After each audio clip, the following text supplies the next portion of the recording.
Kenny, reporting live from the first preliminary event of the Festa Lago, sponsored by SpadeClub. The whole SpadeClub team is down here, supporting existing members, signing up new members, and of course, playing a bit of poker. Let's go check them out.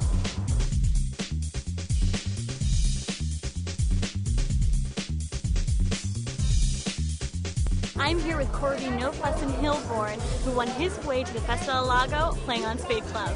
Corby, you took down the September 20th satellite on SpadeClub. What's your strategy going into the live tournament? Just to play solid strategy.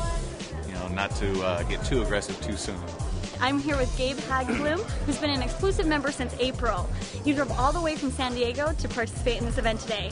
What's your favorite SpadeClub feature? I like that it's only $20 a month and you can play all the tournaments, as many as you want, and you can win actual money, it's great. I mean, nothing tops it. I have fun with SpadeClub sponsor this. I trying to see what's going on. Awesome. Joining me is Barry Schulman, CEO of Card Player and visionary of SpadeClub. Barry, how do you feel about SpadeClub having its first live tournament at Bellagio? Oh, this is so exciting. It was just a pleasure starting SpadeClub, and all of the activity so far has been on the internet, but here we are at Bellagio, one of the most prestigious casinos in the world, and we're just thrilled and honored that they were willing to partner with us. And this is our first of many tournaments that we're going to have here, I'm sure. Tim, tell me a little bit about the relationship between SpadeClub and Bellagio. Well, we have a great relationship, and this is, everyone knows, probably the best place in the world to play poker. And so the fact that we can align ourselves with them is just really amazing. And, it gives us a lot of credibility in the market. And people see our stuff here and they're happy to play. And we're happy to be here. Hi, I'm joined by Adam Schoenfeld, one of the hosts of The Scoop. How are you feeling today? I feel very good. This is my triumphant return to live poker post-World Series. I'm not used to playing without buttons and clicking, but I think I'll do it. Okay, great. Any strategy going to the live tournament? I'm just going to be breaking people. Hi, I'm joined with Fave Dave, another exclusive member from SpadeClub who drove out to play in the tournament. And what's your strategy going into this event? To win. Hi, SpadeClubbers. This is Kenny. And today's the start of the Festa al Lago, the first event being the SpadeClub tournament. I am up at table 64, which is the prime table, and I haven't played many live tournaments since the series, so I'm going to be very tight and very cautious at the beginning. Check back and I'll tell you more. 25 and 50 lines, shuffle up the deal.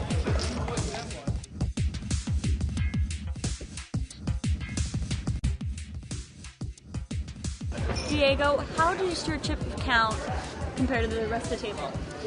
My chip count, it may be lower numerically, but its style, its personality, the way the chips are arranged make it more impressive than the rest of the table. Corby, give us a quick update. You've been playing for 3 rounds.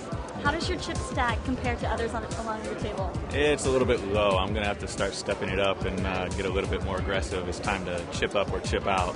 First of all, I have a lot of fun playing this event. It's nearly 200 people. We have a great table. My chip count is like 6,300 or something. It's a lot of fun seeing people being happy, playing the game, and it's well done. So I'm most of all happy to be in the Bellagio playing this Bellagio event with SpadeClub. I'm stuck a little bit, just played a couple small hands. Also, you notice I'm wearing headphones, and I know I said never wear headphones, but there's a small percent who actually play better, and I'm part of that percent.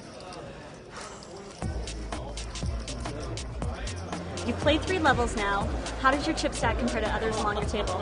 Well, it's gone up. I started at 6,000, and it's been a real aggressive table. Guys are raising and re-raising them up to 8,500 right now, and I've had no hands at all. I just had to bluff a few pots and everything just to stay in it. But there's a lot of good players here. Men the Masters here, Arnold Spee. It's a very tough field. So.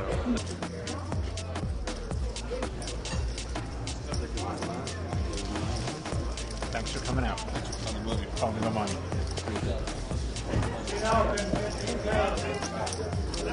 Come out. Got moved into the door, kept off the set, but you flopped up set. Really? Just busted out. I played 2 hands. One was flop comes Queen of Hearts, 5 of Hearts, 6 of Hearts. and I flop a baby flush, but I get moved in on by a very tight player who I'm 90% sure he had me beat, so I laid it down. Left myself kind of short on chips. Very next hand, I pick up ace-queen in early position, I raise. I get called by the button, not by the button, excuse me, by the big blind. Flop comes 3 babies, 2 clubs. He checks, I move in. He calls, turns over 2 aces. So I didn't have the overs and the clubs, I just had the clubs and I blanked out. And I've been eliminated. Overall, the play has been pretty good. I had a fairly tough table with a couple of pros. This turnout was great by the SpadeClub people. No Fussin' is here and doing well. And we'll keep you updated. Thanks for checking in. Okay, I'm here with Sean Green, who just actually got out in the bubble on level 11. How did that hand go? Well, basically, there were 19 players left, only 18 got paid, and I was sitting actually pretty well. I had about 86,000, average was about 50,000 or so.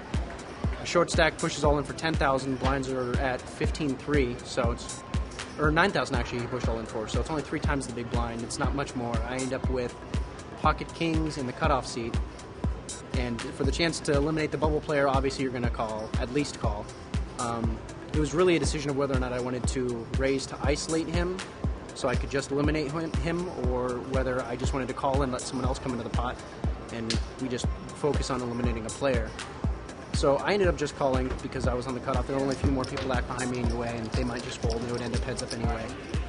A person 2 to my left ended up pushing all in over the top. He was a chip leader at the time. He had like 120,000 in chips.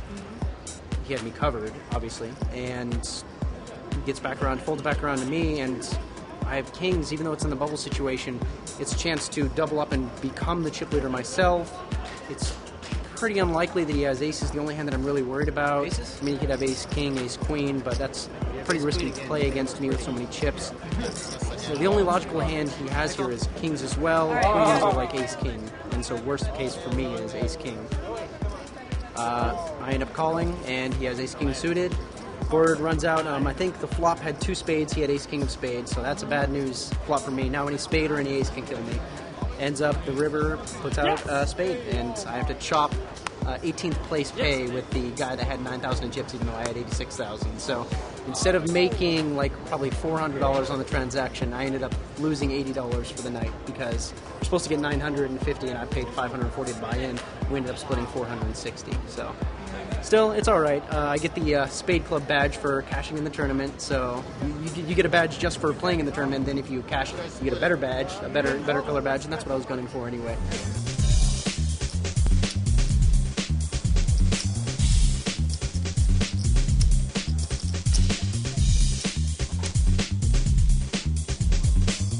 Wrapping up today's preliminary tournament for the Festa Lago, sponsored by SpadeClub, I'm sitting with Archie Felix, the winner of the event.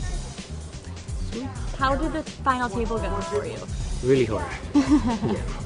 Well, yeah, there was a really tough players by management to win their chips, so I'm happy. And you're an exclusive SpadeClub member, right? How long have you been a SpadeClub member for? From the beginning. From the beginning? That's great. Yeah. And you're local within Las Vegas, correct? Yeah, I live in Las Vegas. Well, I'm from Dominican Republic. Great. So that's one for Dominican. Definitely. What are you going to do with your winnings? Go to Dominican. Vacation. Great, and celebrate, right? Of course. Fabulous. This is Brittany Giacoletto with Archie Felix, signing out and wrapping up the first preliminary event of the Festa Lago.